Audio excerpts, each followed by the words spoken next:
ఆంధ్రప్రదేశ్ రాష్ట్రంలో కొత్త ప్రభుత్వం ఏర్పాటైంది. ఇప్పటికే మంత్రుల ప్రమాణ స్వీకారోత్సవం పూర్తయిపోయింది. పలువురు మంత్రులు ఇప్పటికే బాధ్యతల స్వీకరణ కార్యక్రమం కూడా పూర్తయింది. ఇక పవన్ కళ్యాణ్ బాధ్యతల స్వీకరణ కార్యక్రమానికి సంబంధించి డేట్ ఫిక్స్ అయింది. ఆయన డిప్యూటీ ముఖ్యమంత్రిగా పర్యావరణ అటవీ సాంకేతిక అంశాలకు సంబంధించినటువంటి సైన్స్ అండ్ టెక్నాలజీకి సంబంధించినటువంటి పోర్ట్ఫోలియోలో విధులు నిర్వర్తిస్తున్నారు ఆయన. అయితే ఆయనకు సంబంధించినటువంటి బాధ్యతల స్వీకరణానికి 19న డేట్ ఫిక్స్ చేశారు. ఆయనతో పాటుగా ఈ బాధ్యతల స్వీకారోత్సవ కార్యక్రమంలో ఆయన కుటుంబీకులు, మరికొంతమంది మంత్రివర్గంలోని పెద్దలు, జనసేన నాయకులు కూడా పాల్గొనే అవకాశం కనబడుతోంది. ఈరోజు సచివాలయంలో 19వ తేదీన ఆయన బాధ్యతలు స్వీకరించబోతున్నారు. ప్రస్తుతం ఆయన చేతిలో డిప్యూటీ సీఎంతో పాటుగా పర్యావరణ, అటవీ, సైన్స్ అండ్ టెక్నాలజీకి సంబంధించినటువంటి పోర్ట్ఫోలియోస్ ఉన్నాయి. వీటి విషయంలో ఆయన కొంత చొరవ చూపే అవకాశం కనబడుతోంది. ముఖ్యంగా అతి కీలకమైనటువంటి గ్రామీణాభివృద్ధి శాఖ కూడా ఆయన చేతిలోనే ఉంది. పంచాయతీరాజ్ గ్రామీణాభివృద్ధి శాఖ కూడా ఆయన చేతిలో ఉంది. సో చాలా కీలకమైన శాఖల కేటాయింపు జరిగింది. సో దీని విషయంలో ఓవరాల్గా ఎక్స్పెక్టేషన్ అయితే హై రేంజ్లో ఉన్నాయి. ఎందుకంటే పవన్ కళ్యాణ్ ఆయన సుదీర్ఘంగా రాజకీయాల్లో పోరాడుతూ వస్తున్నారు. ప్రతిపక్ష పాత్ర పోషించారు. ఇన్నాళ్ళుగా ఒక ప్రశ్నించేటువంటి ప్రభుత్వాన్ని ఇరకాటులో పెట్టేటువంటి మాటలు సంధిస్తూ కూడా గతంలో పోరాడే విధానం చూసాం. మరి ఈసారి అన్ని రకాల పదవులతో పాటుగా ప్రభుత్వం ఆయన చేతుల్లో ప్రస్తుతం ఉన్న పరిస్థితి. సో చంద్రబాబు నాయుడు, పవన్ కళ్యాణ్ ఇద్దరు కూడా ప్రస్తుతం ఆంధ్రప్రదేశ్ రాష్ట్రాన్ని ప్రక్షాళన చేస్తామంటూ కూడా చెప్పారు. అరదిశగా ప్రయత్నాలు కూడా చంద్రబాబు ముఖ్యమంత్రిగా ఇప్పటికే ప్రారంభించేశారు. సో ఇదే అంశానికి సంబంధించి మాట్లాడదాం. మనతో పాటుగా ఫోన్లో సిద్ధంగా ఉన్న రాజేష్, మా ప్రతినిధి. ఎస్ రాజేష్, సో బాధ్యతల స్వీకరణ కార్యక్రమానికి 19న డేట్ ఫిక్స్ అయింది. సో ఎవరెవరు హాజరు కాబోతున్నారు, ఆయనకు సంబంధించినటువంటి ఛాంబర్, ఇవన్నీ కూడా అనేక రకాల స్పెక్యులేషన్స్ వస్తున్నాయి. దానికి సంబంధించి అప్డేట్స్ ఏంటి?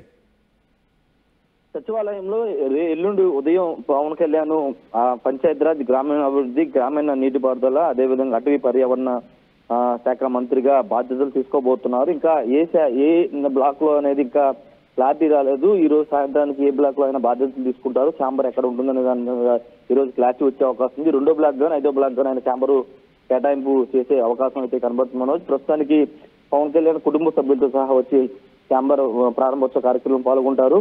జనసేన పార్టీకి సంబంధించిన నేతలు, మంత్రులు అందరూ కూడా ఆయన కలిసి శుభాకాంక్షలు చెప్పే అవకాశం కూడా కనబడుతుంది. ముఖ్యంగా పవన్ కళ్యాణ్ చాలా సందర్భాల్లో చెప్పారు, తన మనసుకి నచ్చిన శాఖలో కేటాయించారని, అవి వాటి మీద తనకి పూర్తి అవగాహన ఉంది. అనేక రాజకీయాల్లో ఉన్నప్పటి నుంచి అనేక ప్రాంతాల్లో తిరిగాను కాబట్టి పూర్తి అవగాహన ఉందని పవన్ కళ్యాణ్ కూడా చెప్పారు. కాబట్టి ఎల్లుండి పూర్తి స్థాయిలో బాధ్యతలు తీసుకుని ఆయన తన శాఖలకు సంబంధించినటువంటి రివ్యూలు కూడా చేసే అవకాశం కనబడుతుంది. ఈ నేపథ్యంలోనే ఆయన ఛాంబర్ ఏ విధంగా ఉండాలి అనే మోడిఫికేషన్స్ కూడా ఇప్పటికే చేశారు. పూర్తి స్థాయిలో నాదెండ్ల మనోహర్తో పాటు కొంతమంది జనసేన నేతలు కూడా వచ్చి ఛాంబర్ సచివాలయాన్ని కొన్ని బ్లాక్లు అయితే పరిశీలించారు. పవన్ కళ్యాణ్ అంటే ఎక్కువ శాఖలు ఉన్నాయి, అదేవిధంగా కీలక శాఖలు ఉన్నాయి కాబట్టి వచ్చే అంటే అధికారులతో రివ్యూ చేసుకోవడానికి, అదేవిధంగా వచ్చే అధికారు వాళ్ళతో సమావేశం నిర్వహించడానికి వీలుగా పెద్ద ఛాంబర్ని కేటాయిస్తున్నారు. పేషీ కూడా పెద్దగా ఉండే అవకాశం అయితే కనబడుతుంది. ప్రస్తుతానికి ఇంకా ముహూర్తం అది ఇంకా ప్రకటించలేదు, కానీ 19వ తారీఖు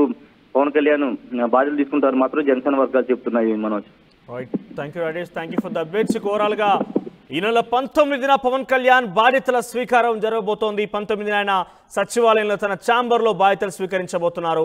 ప్రస్తుతం ఆయన చేతిలో పర్యావరణం, అటవీ, ఆ తర్వాత శాస్త్ర సాంకేతిక, గ్రామీణాభివృద్ధి, పంచాయతీరాజ్ శాఖలు ఉన్నాయి. డిప్యూటీ సీఎం కూడా కొనసాగుతున్నారు. సో ఇప్పటికే కొత్తగా ఏర్పడినటువంటి ఆంధ్రప్రదేశ్ మంత్రివర్గంలో దాదాపుగా చాలామంది మంత్రులు కూడా ఇప్పటికే ప్రమాణ స్వీకారం తర్వాత వెంటనే అందరూ కూడా బాధ్యతల స్వీకరణ జరిగిపోయింది. వాళ్ళకి సంబంధించి శాఖల వారీగా రివ్యూలు, దానికి సంబంధించి అధికారులతో కూడా మాట్లాడుతున్నారు. ఇక జనసేన అధినేత పవన్ కళ్యాణ్ ఎన్డీఏ కూటమిలో చాలా కీలక భాగస్వామిగా ఉన్నారు. దాంతోపాటుగా డిప్యూటీ సీఎం పదవి కూడా వరించింది. పర్యావరణ, అటవీ, శాస్త్ర సాంకేతిక, గ్రామీణాభివృద్ధి శాఖలు చాలా ఇంపార్టెంట్ పోర్ట్ఫోలియోసే ఆయనకి కేటాయించడం జరిగింది ఎన్డీఏ కూటమి ప్రభుత్వంలో. సో దీనిలో భాగంగా ఆయన 19న బాధ్యతల స్వీకరణోత్సవం జరగబోతోంది.